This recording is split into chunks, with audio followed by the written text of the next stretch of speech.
Hey guys, it's Luke bringing you guys my preview for the 2021 Masters, which I'm extremely excited for. Not only because it's Masters week and somebody's going to be crowned a champion this weekend, but because there's so much money up for grabs on DraftKings. There's a lot of money to be made if you have that edge on DFS, and this video is going to help you guys gain a little bit of an advantage this weekend, so hopefully you take down all the money. Or hopefully I do. At least one of us will. So let's get right into the preview here. So, from all the reports that I've seen, this year's Masters is going to look a lot different than what we saw in November. In November, the Masters was kind of squeezed into the schedule so that we didn't miss a year of the Masters. And for that reason, the grounds crew didn't have enough time to really prepare the course. It played much more similarly to what the members of Augusta National play, which is a little bit softer, a little bit more what you're probably used to when you play golf, at your home course or country club.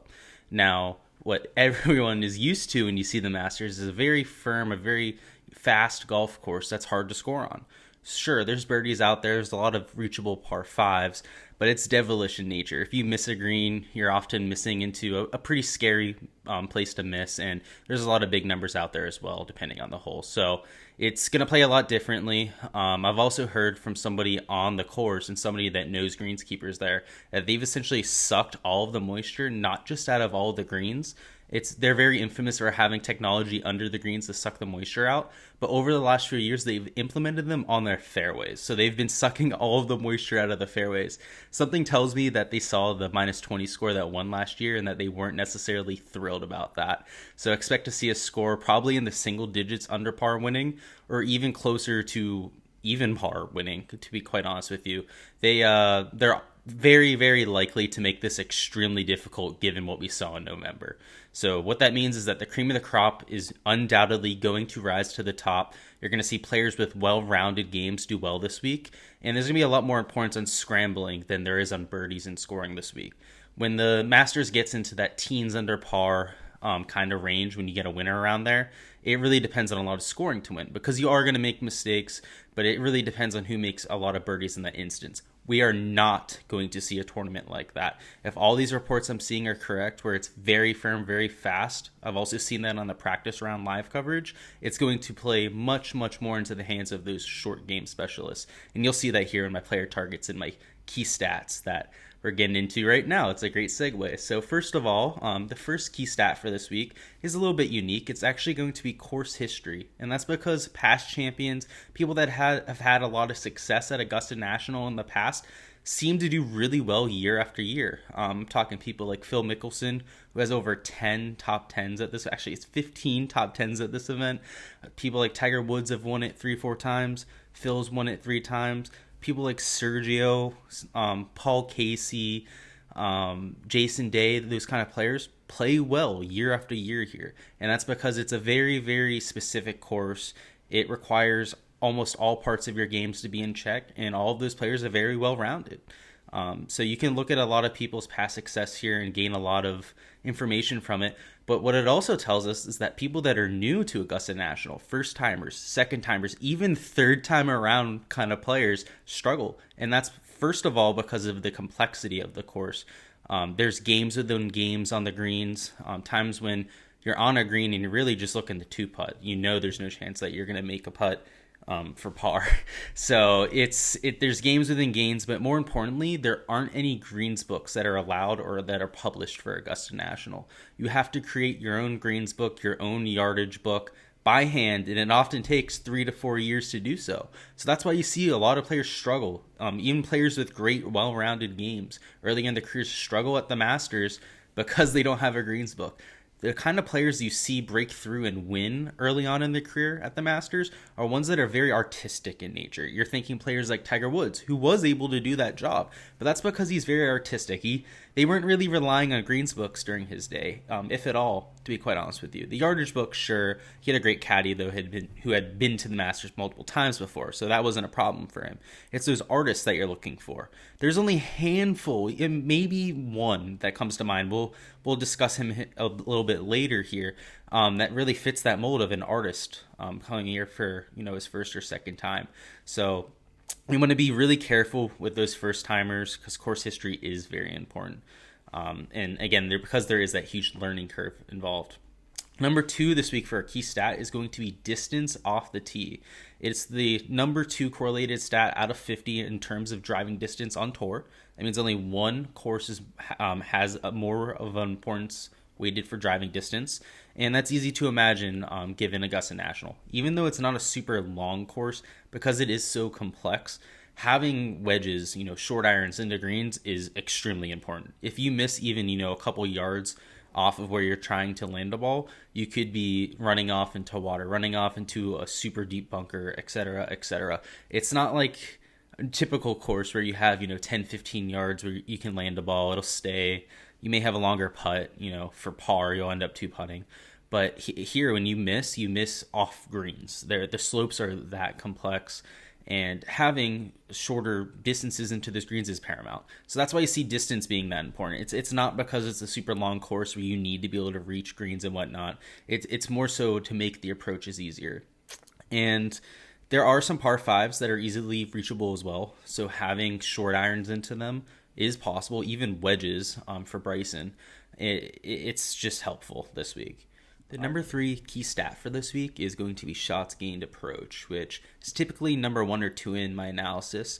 So that's why it's number 3 here, but it's just as important, week to week. It's not something I'm going to harp on because I harp on it in pretty much every video I make, but it's important this week as ever. You have to be able to hit greens. You have to be able to hit it on the right portions of greens here at Augusta National, or you're going to be in trouble. They pretty much designed every green at Augusta National to have runoffs either to other parts of the green, into sand traps, or even into water. So you have to, first of all, know where those runoffs are beforehand, but second of all, be able to place it on the right part of the green to avoid those runoffs. So it's important, probably even more so this week than other weeks, and it's number 3 in the key stat category this week. Number 4 this week is going to be short game. So shots game, short game, which is around the green plus putting, obviously. And that's due to the firm and fast conditions that we're expecting to see this week. Typically, short game is important at Augusta National. It ranks at around 20th in terms of both stats around the green and putting on average in terms and compared to other PGA Tour courses. But this week, I expect it to be even more important than usual. And again, that's because I do expect the winning score to be a lot higher than you normally see. It will be a lot faster than the players are even used to seeing at Augusta National. And you're going to have to be able to save pars this week. There's going to be a lot of times, even when you hit a great tee shot, even when you hit a great iron shot into a green, you should be looking at a birdie chance. It's going to hit one of those runoffs. It's going to run off into a sand trap, into water, something like that, and you're going to have to be able to save a par or a bogey. It's going to happen multiple times to every single player. Nobody's going to have a perfect week. It just doesn't happen on the PGA Tour, and to be able to get out of those situations is going to be paramount. If you're going to want to win, it's not going to be your scoring that wins you this week. It's going to be all the par saves that wins you this week. So I'm going to be weighing it as my number 4 key stat this week, and something that you'll definitely see in my player targets here in a second. And the last key stat this week is going to be shots gained total. And that's because the cream of the crop always rises. First of all, at Augusta National. Second of all, also under these firm, fast, and hard conditions. So it's going to be something that's weighed into my model at about half of the weight, right? I just want good golfers. That's first and foremost. The other 4 key stats are going to round out the other 50%. That's where I'm going to differentiate myself, not just find good golfers, but golfers that also profile well. But just keep in mind that the best golfers in the world are going to perform this week. So I'm not going to be writing about DJ. I'm not going to be writing about Rahm, any of those guys, but they are going to play well this week. Even Rory McIlroy, he's just cream of the crop kind of player. Guys with just super high talent. I expect them to get the job done. I'm not going to harp on them. They're going to play well. So just because I don't talk about someone this week doesn't mean I hate them this week. Just understand that these next 5 guys are just the guys I like the most. And with that being said, let's get into my player targets. First up is going to be Bryson DeChambeau, coming in at $10,800, and he pretty much checks all the boxes this week. If you put a gun to my head and told me I had to pick someone to win, I would definitely pick Bryson DeChambeau. So first of all, he's coming in with great form. He has a tied for 3rd at the Players and also a win at the API. He's also made all of his cuts in his trips to Augusta, While he doesn't have any top tens or any meaningful performances, to be honest with you, he does have a lot of experience here, which matters. He has the 16 rounds of playing all 4 rounds, all 4 times out here at Augusta, and that's really, really important when it comes to Bryson. Because they don't allow greens books. They're not published for Augusta National. He's had plenty of experience in rounds to create his and narrow that down and really get a good green book down. He pretty much sits every day. I've been seeing him on the practice rounds coverage and whatnot. You can see him on greens just trying to read the greens, trying to add to his greens book and whatnot. And at this point, I expect them to be almost perfect. So it really fits his game. He uses a algorithmic approach to his putting. So I expect him to be even better in that approach. He's also one of the longest players on tour. He's also cleaned up his accuracy of recent. He changed to a new prototype driver that really helps him keep the ball straight. It doesn't quite go as far. He's toned down the length of his driver as well, but he hits a lot more fairways. He's still much longer than everyone else on tour, so he's been gaining even more strokes on the field than he was before, just due to that increased accuracy and still maintaining a huge distance advantage. So he's going to have that advantage as he always does. He also has one of the highest ball flights on tour. He's tied for third in this field in that department, which is going to help with firm and fast conditions. And you're going to see that's a huge factor in my analysis this week, because having a high ball flight means you can stop a ball on a firm and fast green. If you have a low ball flight, you almost have no chance. Literally, balls roll out 30, 40, even 50 yards when you have a low ball flight into a firm and fast green. People like Rory McIlroy that have extremely high ball flights can stop a ball almost on a dime when you have that firm and fast conditions. So it's a huge advantage. You've seen a lot of the past winners at Augusta National and the Masters hit the ball really high. Tiger Woods infamously has a massively high ball flight. It's no wonder he's won as many green jackets as he has. So it's going to be super important this week. Bryson, again, tied for third in terms of highest apex, average apex, all those kind of stats. So I expect that to help him this week. He's also one of the best putters on tour. He's a great chipper. He's an underrated chipper of the ball. People think just because it's clunky, it's not good. It's very consistent. He consistently gains around the green. He's one of the best putters on tour, like I said. And the last time we saw a course that ran really firm and fast, played difficult, was Bryson at the U.S. Open last year. He won by 5. I'm not saying that he's going to come out and win by 5 this year, but it wouldn't surprise me. He's got that kind of game, and he's definitely the horse for the course, if that's a kind of analysis you like. My second man in for this week is going to be Jordan Spieth, coming in at $9,400, which is just a complete misprice after his win last week. He was my spend-up option last week at the Valero Texas Open.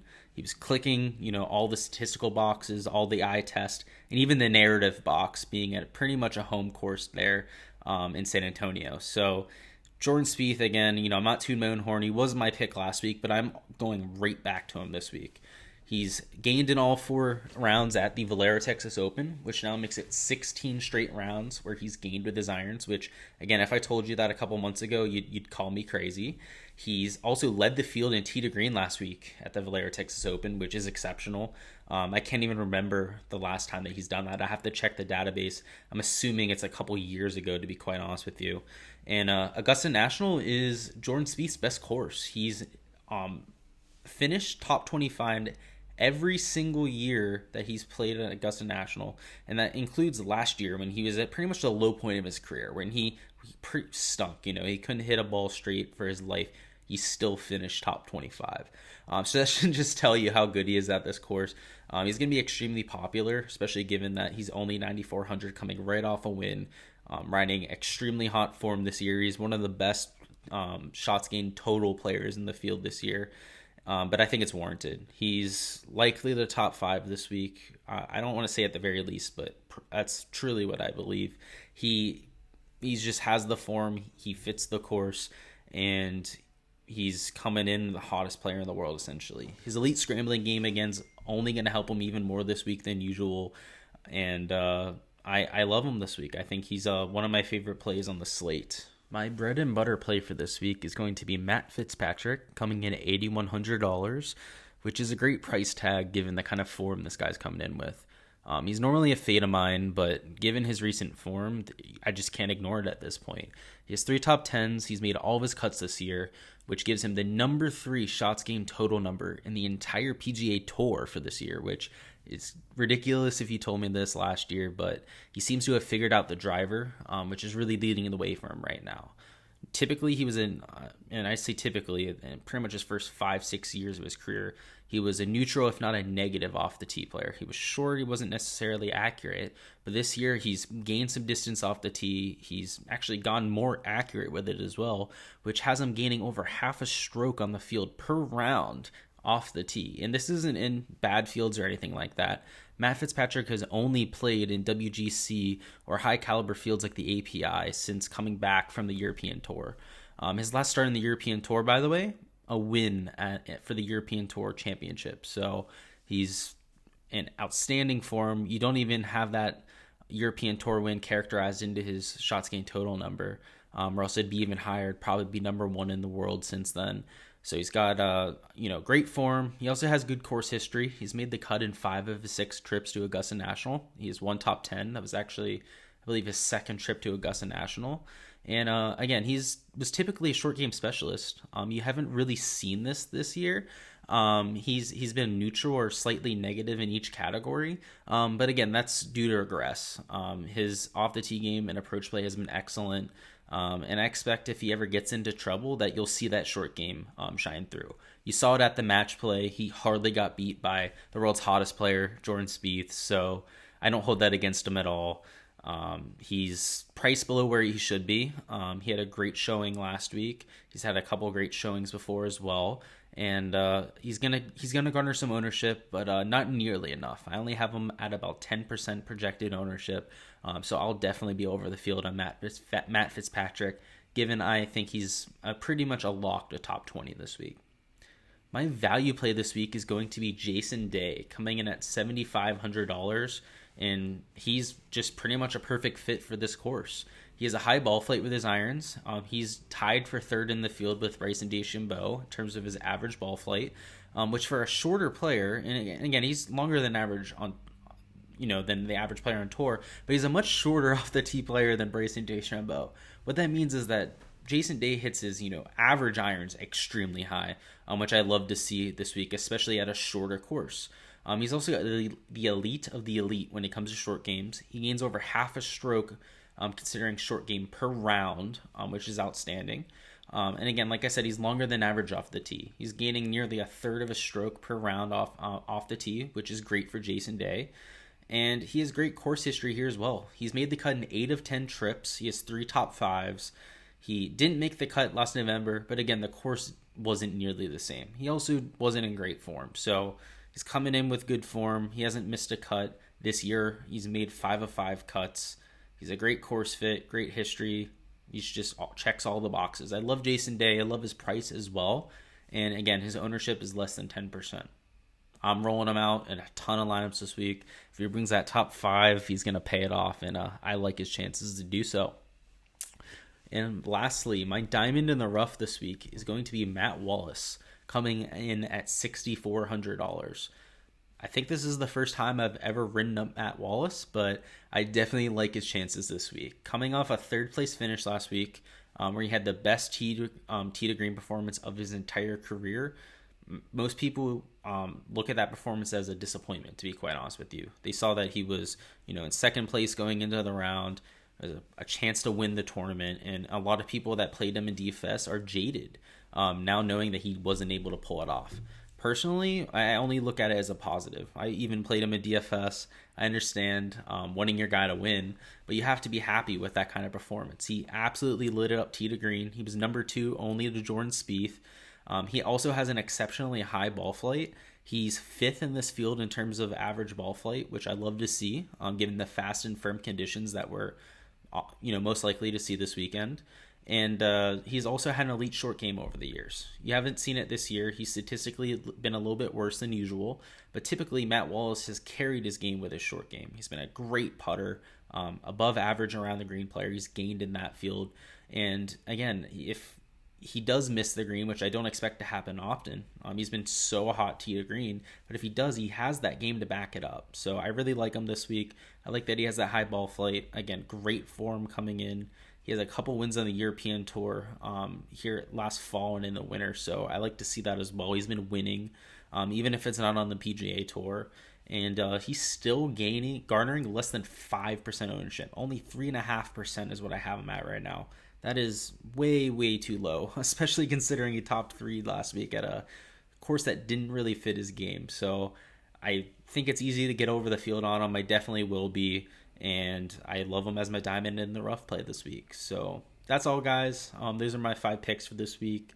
If you have any questions or want to let me know who you guys think wins this week, just throw a comment in the comments down there, and I'll get back to you guys. So like and subscribe if you guys like this video, like this type of content. It'd really help me out and kind of get the word out there. But other than that, good luck, guys.